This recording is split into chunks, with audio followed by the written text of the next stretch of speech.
хөгжлийн бодлого төлөвлөлтийг хэрхэн төлөвлөх вэ?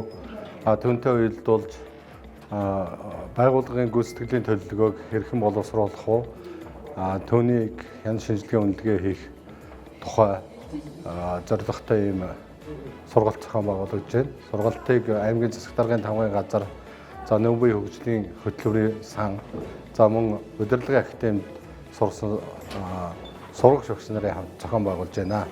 За сургалтанд манай аймгийн бүх сумдын засаг даргын тамгын газрын дарга, за мөн санхүүгийн мэрэгжилтэн, хууль эрх зүйн мэрэгжилтэн, за бүх одоо байгууллагуудын хяналт шинжилгээ үнэлгээ хариуцсан нэгжийн ажилтнууд оролцсон ийм сургалтыг зохион байгуулж байна. За сургалтанд нийтдээ 90 гаруй ажилтнууд оролцож байна.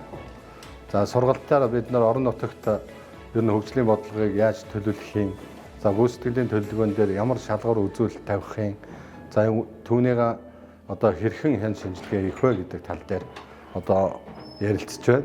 За сурагч багш нарын заасан хичээл болгоны ард дээр бол бид нар кейс дадлаг ажлуудыг хийж зохион байгуулж байгаа ийм сургалт явагдаж байна.